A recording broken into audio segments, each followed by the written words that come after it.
Welcome to Beyond the 90 Minutes on our media channel. And today we are going to discuss and we are going to have an in-depth discussion concerning the United versus Fulham match. Everybody thought that the performance that United put up against Arsenal last week was going to be the springboard for which they are going to roll on and then go to Craven Cottage and then get all the 3 points. But at the end of the day, what we saw today was a match that was not fit for purpose. Was a match that was not pleasing enough, because you watch the first 45 minutes of the match against Fulham and United were that poor. You understand? I mean, across the pitch, every single player was not on par with what we saw last week, because the energy in the match against Arsenal last week was great. You know, the pace of the game, the movement of the players, the tempo of the game was high compared to what we saw today. But the question is that what happened today that did not happen last week, that the performance was really, really high? Is it because they were playing Arsenal? Or is it because they realized that Arsenal was a top-notch team, so they needed to put up their best? But Fulham is not that. And you see, I have a problem with United. Last season, they blew hot, they blew cold. Today, they're going to perform very well. And then in the subsequent weeks, they're going to perform very poorly. That is what they have started today. And I'm really shocked. I'm really shocked for Bruno Fernandes, because on the whole, he had a poor, really, really poor game.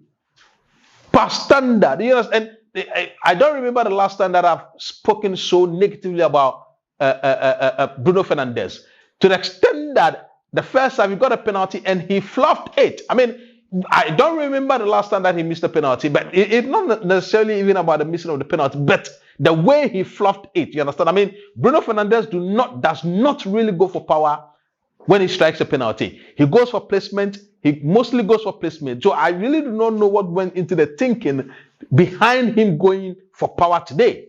And I believe firmly that his poor performances today should not continue again. And then the goalkeeper, Bayanda.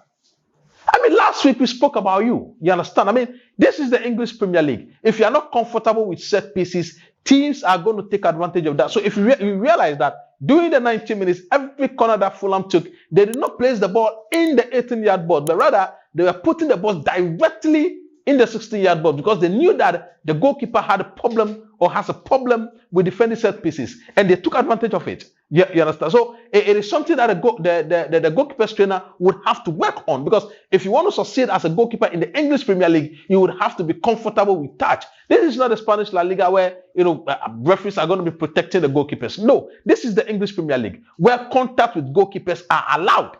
So the goalkeeper's trainer must let Bayanda know very well that this is the English Premier League, and he has to toughen up. He has to toughen up for him to be successful in the English Premier League. And then we go to Amad Diallo.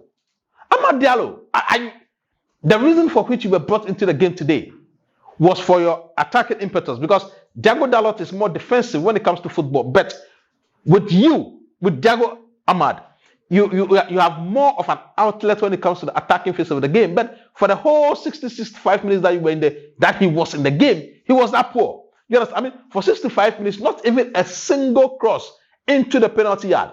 The only chance that they had for him to have done something, instead of giving the cutback, he went for the shot.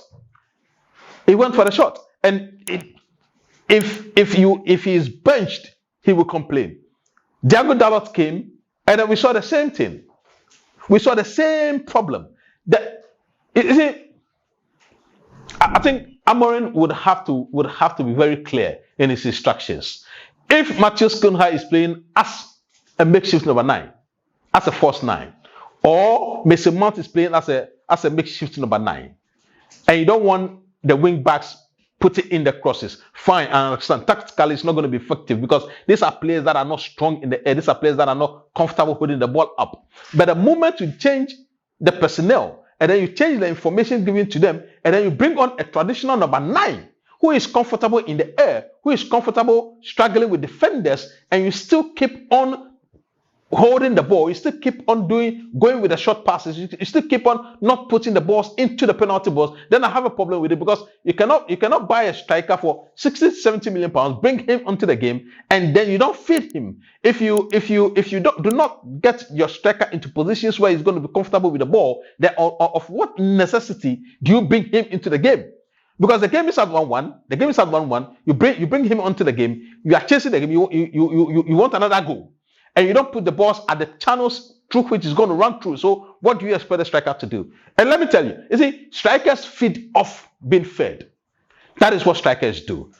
If you have Bruno Fernandes, if you have Matheus Cunha, if you have Bruno, if you have Mason Mount in the game, why should Benjamin Sesko be struggling to create chances? Why should Benjamin Sesko be struggle, getting balls into his path?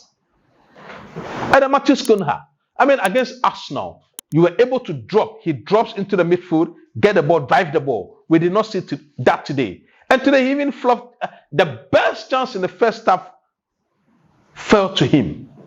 One touch, fantastic ball control. The way Bayinda was able to loft the ball onto him, and then he was able to control the ball neatly, deftly. And then the most important thing that he had to do, just put the ball at the back of the net. He failed to do that. And last week against Arsenal, he missed almost all the clear-cut chances that fell to him. And today too, he did the same thing. So these are the things.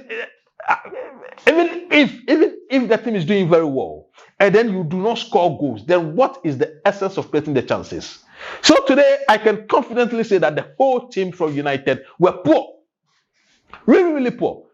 To the extent that in the second half, Fulham were comfortable controlling the pace of the game. They were controlling the tempo of the game. They were controlling how United played their game. And that was what everybody thought that United was going to do, because United should have been in control of the game, determine the tempo of the game, determine how Fulham was going to play their game. But at the end of the day, it was the inverse that we rather saw, where United were rather playing to the tempo and to the tune of what Fulham were doing. So it comes back again. What have been the preparations for United during preseason? Is it that they are not able to decode the information? Is it that they do not really understand the tactical and ideology of Amorim? Or is it that they are just struggling to interpret the rules that have been given to them? Defensively as well, Matheus De Ligt and then Luke Shaw. What a mistake. Is it when you have a moment of lapses in defense, you cost your team. And that is what Luke Shaw did today. Because when there's a pull out into the penalty box, and then a striker is able to run off you without you being able to see the run, then it means that you are failed in your duty. And they say, as a defender, you can defend for 85 minutes, 87, 89 minutes, 90 minutes. But a moment of lapses, when a goal is considered as a result of your lapse, as a result of a lack of concentration, you have failed totally. For the 90 minutes, the good job that you've been able to do for the 90 minutes have been spoiled. And that is exactly what Luke Shaw did today. You understand? When Smith Rowe ran past him, he did not see the run. And then he just had a field day in tapping in for the equalizer. Because without that equalizer, United would have gotten the three points. And I think sincerely, that Fulham deserved to win the match. On the balance of skill, on the balance of play, Fulham deserved to win the match in the second half because they controlled the totality of the pace, the tempo, every data that the game brought out was controlled by Fulham. So the same way that United deservedly should have won the match against Arsenal, Fulham should have won the match against United today. On the whole, what is your take? Do you think that United is going to come out of their slumber from last season, where they blow hot today, they blow cold tomorrow, they blow cold today, they blow hot tomorrow, or do this season make an attempt to win the trophy, or possibly qualify for the Champions League?